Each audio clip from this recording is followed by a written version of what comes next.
I can confirm that training for Ukrainian forces on the Patriot air defense system will begin as soon as next week at Fort Sill, Oklahoma. And once fielded, the Patriot will continue to contribute to Ukraine's air defense capabilities and provide another capability to the Ukrainian people to defend themselves against Russia's ongoing aerial assaults.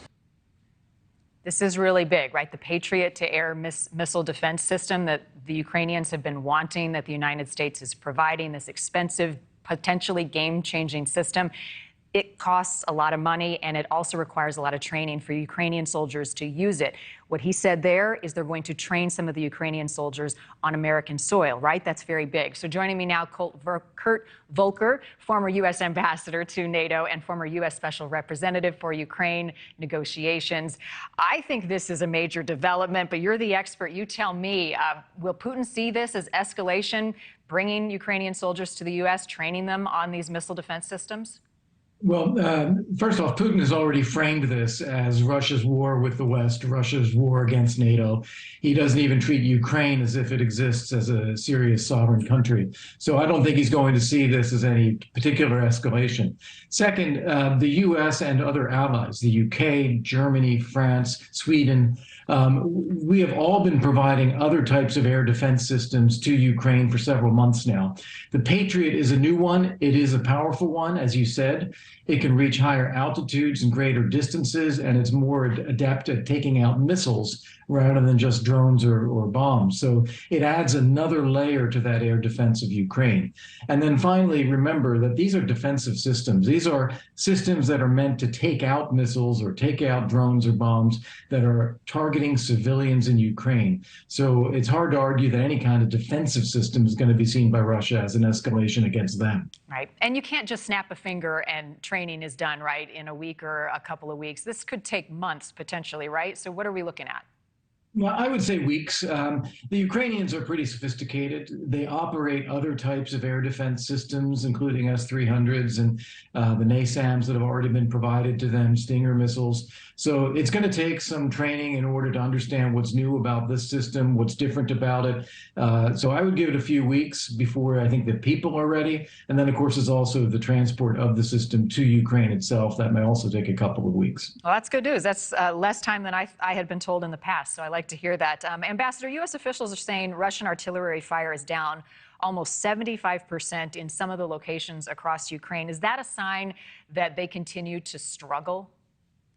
Yes, that's exactly what we're hearing, that the Russians have really depleted their stocks of munitions. So they don't have as much artillery to throw at this as they did before.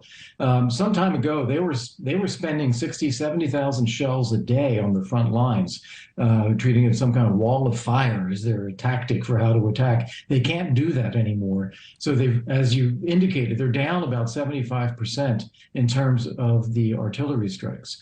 We're also seeing that they have not had any major attacks on the cities of Ukraine, attacking the civilian infrastructure, as they had to been doing for several days in a row now.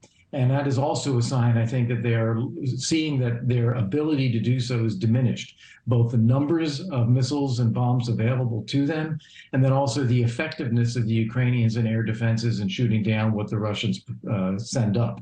So in both instances here, I think we're seeing indications that the military effort on the Russian side is struggling. The other thing, I talked to one of your counterparts yesterday about this Wagner group. It's essentially a group of convicts that they released to go and fight on behalf of Russia. Is that concerning that you've got those type of people out there with basically nothing to lose? Yeah, you can't make this stuff up. So the Wagner group has gone into the prisons, taken out convicts, and said, you can have a free pass if you go fight on the front lines. Now, I'm sure those people, given an opportunity to walk away, would do it in a heartbeat. They have not received much training, and they're really being used as cannon fodder just to be thrown at the front line. And we saw, for instance, those large numbers of Russian soldiers that were killed in that one bombing in Makiivka last week, over 400 in one shot. because they were all clustered together. They were poorly trained. They were housed in a building where munitions were also stored. And when the Ukrainians hit it, all those munitions blew up as well, creating a real catastrophe for the Russian forces. That's the sort of thing that we're seeing on the Russian side right now, resorting to convicts, resorting to poor tactics, poor leadership. They just changed out their commander of the forces in Ukraine as well, recognizing that it's not going well. Yeah, some may characterize this as a pretty desperate move at this point, maybe a good sign for the Ukrainians. I appreciate your time this morning. Kurt Volker, former U.S. ambassador to NATO, former U.S. special representative for Ukraine negotiations. Important perspective. Thanks again. Thanks so much for having me. You bet. All right.